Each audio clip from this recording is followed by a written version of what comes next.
You've often heard me say that Jesus did not answer the words of men. He answered the hearts of men.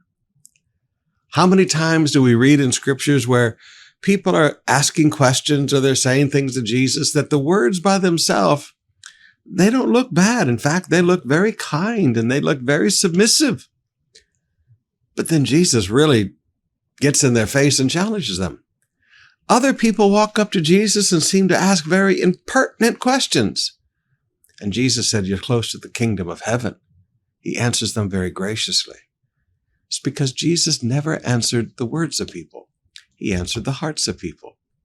Now, let me show you a great illustration of this. In our text today, in our reading in Luke 7, beginning with verse 36, one of the Pharisees asked Jesus to have dinner with him. So Jesus went to his home and sat down to eat. Now, this looks like a very gracious host, okay?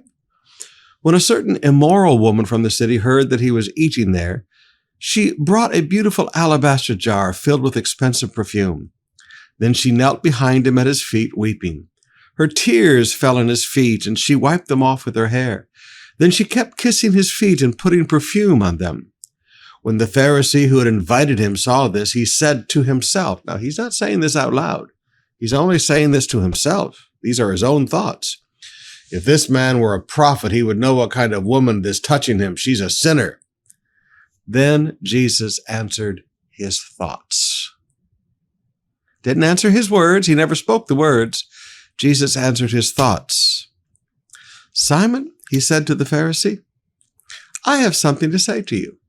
"Go ahead, teacher," Simon replied. And then Jesus really corrects him and challenges him. Now, brothers and sisters, oftentimes people will ask an impertinent question. They'll say words that don't sound very nice to the ears, but their hearts are right. You say, "Well, Pastor, how can that be?" Please ask any husband who's ever hurt his wife's feelings because he was trying to say something and it didn't come out right. His heart was right, but his words were so clumsy and it just didn't come out right. And he makes his wife cry, and then he stands there and goes, "I should have just shut up." We all have had those situations where our words were very clumsy. Our words were very inaccurate. Our words did not communicate what we really meant within our heart. It comes out wrong. But Jesus doesn't answer our words. He answers our hearts. Now, beloved, number one, you need to remember that there are times God just answers your hearts. You're thinking something, and then God brings a teaching situation to your life, just like he did here with Simon the Pharisee. You're thinking something, and then all of a sudden, God does a teaching session in your life. He's answering the thoughts of your heart. As leaders, we also have to be a little patient, because there are people with really good hearts and their words are clumsy and they come out wrong. Learn to answer the hearts of people.